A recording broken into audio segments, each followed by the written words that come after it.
কাঞ্চন bridge Purbachal 300 fit, যারা যাবেন এখানে টিকিট নেবেন। বুলতা গাউসিয়া, কাঞ্চন ব্রিজ পূর্বচল 300 ফিট, যারা যাবেন এখানে টিকিট নেবেন। আসসালামু আলাইকুম দর্শক, আপনাদের সঙ্গে আছে আমি হিরণ বাদশা ফ্রম চায়না। দেশ এবং দেশের বাহির থেকে যারা আজকের এই ভিডিওটি দেখছেন, আশা করছি আপনারা সবাই ভালো আছেন। দর্শক, আর মাত্র অল্প কয়েকদিন পরে শুরু হয়ে যাবে ঢাকা আন্তর্জাতিক বাণিজ্য মেলা 2025। আর আপনারা জানেন এই বাণিজ্য মেলা অনুষ্ঠিত হয়ে থাকে 300 ফিট রুট অতিক্রম করে পূর্বাচলে। তো বাংলাদেশের বিভিন্ন প্রান্ত থেকে আপনারা যারা বাণিজ্য মেলায় যাবেন, আপনারা কিভাবে একদম সহজ উপায়ে বাণিজ্য মেলায় যেতে পারবেন, আজকে আপনাদের সঙ্গে আমি সম্পূর্ণ বিষয় তুলে ধরবো। তো দর্শক, আমি ঢাকা হযরত শাহজালাল আন্তর্জাতিক বিমানবন্দরের পাশে থাকি। আর আমি ঢাকা বিমানবন্দর থেকে বাণিজ্য মেলায় যাচ্ছিলাম। আর বাণিজ্য মেলায় যাওয়ার পথেই ঢাকা বিমানবন্দরে যে নতুন বিমানবন্দর তৈরি হয়েছে টার্মিনাল 3, সেই টার্মিনাল 3 আমার চোখে পড়ে।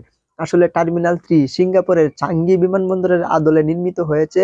এই বিমানবন্দরের কারুকার্য, নকশা, ডিজাইন এতই এতই সুন্দর যে কারো চোখকে, যে কারো মনকে আকর্ষণ করার মতো। আসলে আপনারা নিজের চোখে যদি না দেখেন, তাহলে এই বিমানবন্দরের সৌন্দর্য আপনারা নিজেরা কখনো বিশ্বাসই করতে পারবেন না। তো আপনারা যারা ঢাকা হয়ে বাণিজ্য মেলায় যাবেন, আপনারা দূরে গাড়িতে বসে থেকে এই বিমানবন্দরের সৌন্দর্য উপভোগ করতে পারবেন। তো এই বিমানবন্দর আমাদের জন্য গর্বের, আমাদের জন্য অহংকারের। তো এই বিমানবন্দর নির্মাণে অংশগ্রহণকারী সকলের প্রতি আমি কৃতজ্ঞতা প্রকাশ করছি। ঢাকা বিমানবন্দর অতিক্রম করার পর আপনাকে মেরিডিয়ান অতিক্রম করতে হবে। আর মেরিডিয়ান অতিক্রম করার পর আপনাকে কিলকেত অতিক্রম করতে হবে। আর কিলকেত অতিক্রম করার পরেই আপনারা যে বাস স্টপেজ পেয়ে যাবেন, সেই জায়গাটির নাম হচ্ছে কুড়িল বিশ্ব রোড। অনেকেই কুড়িল ফ্লাইওভার বলে, আবার অনেকেই ঢাকা বিশ্ব রোড বলে। আচ্ছা, আপনারা যে যে নামে চিনেন না কেন, ওই জায়গায় নেমে আপনাদেরকে গাড়ি চেঞ্জ করতে হবে। বাণিজ্য মেলায় যাবার জন্য নির্দিষ্ট একটি এরিয়া আছে, নির্দিষ্ট একটি বাস কাউন্টার আছে, সেই জায়গায় গিয়ে আপনাদেরকে নির্দিষ্ট গাড়িতে চড়ে বাণিজ্য মেলায় যেতে হবে। তো কুড়িল বিশ্ব রোডে নামার পরে আপনারা যারা বাণিজ্য মেলায় যাবার যে নির্দিষ্ট এরিয়া, নির্দিষ্ট বাস কাউন্টার জায়গাটি চিনেন, আপনাদের জন্য ভালো। আর যারা না চিনেন, আপনারা কুড়িল বিশ্ব রোডে দেখবেন সব সময় প্রচুর মানুষের সমাগম থাকে, প্রচুর মানুষের ভিড় থাকে। আপনারা যে কাউকে জিজ্ঞেস করবেন আমি বাণিজ্য মেলায় যাব, তো যে কেউ আপনাকে হাতের ইশারায় দেখিয়ে দিবে আপনারা কোন পাশে গিয়ে, কোন সাইডে গিয়ে, কোন জায়গায় আপনারা নির্দিষ্ট কোন গাড়িতে উঠে বাণিজ্য মেলায় যাবেন। তো এরপরে আপনারা একটু সামনে গিয়ে দেখতে পারবেন বিআরটিসি বাস কাউন্টার মাইকিং করে বাণিজ্য মেলায় যাওয়ার জন্য লোকজনকে ডাকছেন।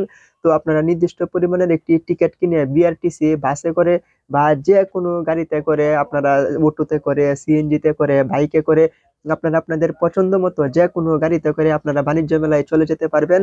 আর আপনারা যে গাড়িতে যান না কেন, গাড়িগুলা কিন্তু আপনাদেরকে একদম বাণিজ্য মেলার মূল গেইটে, মূল ফটকে কিন্তু আপনাদেরকে একদম নিয়ে যাবে। আর বাণিজ্য মেলার মূল গেইটে যাওয়ার পরে কিন্তু আপনার বাণিজ্য মেলার ভিতরে প্রবেশের জন্য আপনাদেরকে আবার নির্দিষ্ট পরিমাণের একটি টাকা দিয়ে একটি টিকিট কিনতে হবে। এরপরে আপনারা চলে যাবেন বাণিজ্য মেলায় হাজারো মানুষের ভিড়ে। তখন আপনারা আপনাদের ইচ্ছা মতো, পছন্দ মতো কেনাকাটা, খাওয়া দাওয়া, সেলফি উঠানো, ভিডিও করা আপনারা আপনাদের ইচ্ছা মতো উপভোগ করতে পারবেন। তো দর্শক, আজকের আমার এই ভিডিওটি থেকে যদি আপনাদের সামান্য কিছু উপকার হয়ে থাকে, তাহলে ভিডিওটি লাইক আর শেয়ার করতে ভুলবেন না। আর আপনারা বাণিজ্য মেলায় কে কেমন উপভোগ করলেন আর কে কি কেনাকাটা করলেন, অবশ্যই কমেন্টে জানিয়ে দিবেন। তো দেখা হবে নতুন কোনো ভিডিওতে। ততক্ষণে সবাই ভালো থাকবেন, সুস্থ থাকবেন, নিরাপদে থাকবেন। আর হ্যাঁ, অন্য কেউ নিরাপদে রাখবেন। আল্লাহ হাফেজ।